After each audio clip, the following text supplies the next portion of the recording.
So yeah, the story is, as you guys know, I love dirt biking. Anything in two wheels, I enjoy getting out there and getting on it. Bicycles, scooters, dirt bikes, whatever it may be. And anyways, there was an object lesson that came to me recently when I was working on my dirt bike, and I thought I'd share it with you all because it was something that really stood out to me. And I was actually working on this bike here, my Kawasaki. It's an old bike, like from the 90s. Anyways, working on it, still works pretty well when it works.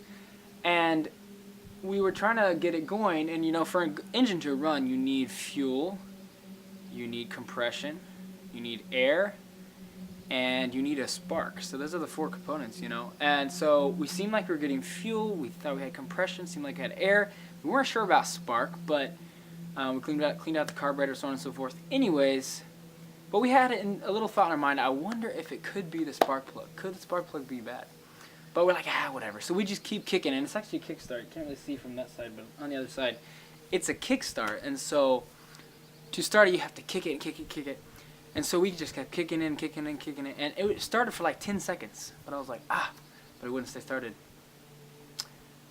And then we're like checking the carburetor, checking the fuel, doing all these things. Does it have compression? I think so. It's a two-stroke, by the way, for those who might know what that means. So compression is even a bigger issue with those. So then we came to the point where we're like, man, this is getting tiring. And so we decided to go ahead and step out in faith, remember that little word, and go and see if we could find a spark, or go get a spark plug. So we go to the store there in Amity, about 10 minutes away from my house, and we come back and we put it in, and that is what made the difference. It started right up like that, bang, and it was on. And it's been working great. But when that happened, this lesson came to mind.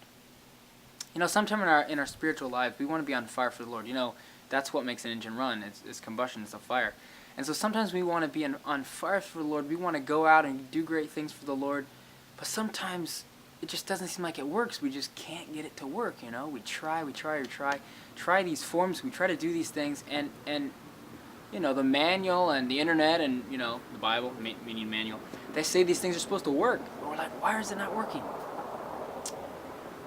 But then came to mind the idea, you know, sometimes there's one little thing in our lives that we may be holding on to. We're not thinking, you know, that's not going to hold me back from going deeper, from you know, being on fire for the Lord.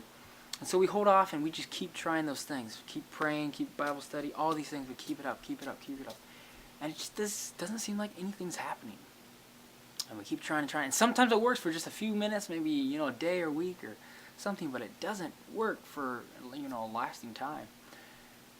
And then it hit me, you know, sometimes we have to give up those things that even we have a tiny question, you know, could it possibly be this that's holding me back from going further with Christ? We have to take that out. And this is the thing, the thought came to me. What if I would have taken that spark plug out? By the way, the spark plug is right there. Spark plug is right there. You probably can't see that. But just a little thing, probably about that big. What if I hadn't put in another spark plug, just left it out and tried to start it that way? That probably would have worked, huh? I don't think so. It wouldn't have, I know. And sometimes in our lives, we take out the bad, but we don't replace it. We have to replace it with something new and fresh and good. Something from Jesus. Hey, Bench, what's up? The dog wants to say hi. Hello. Anyways, so sometimes we just hold on to that thing, but we have to let it go, and we have to let Jesus put a new spark of energy, spark of life in us, so that we can be on fire for Him. Guys, it can be little things, tiny things in our lives that are holding us from going deeper. So let's not let anything hold us from going deeper with Christ. It's not worth losing heaven over one little thing that we could have given up easily. Could have had the Lord change, but we just held on to it. So that's my word to you guys today. All right? Blessings. And have a grand and fantastic day. And see you on the next video. If there's another one. Lord knows. Blessings.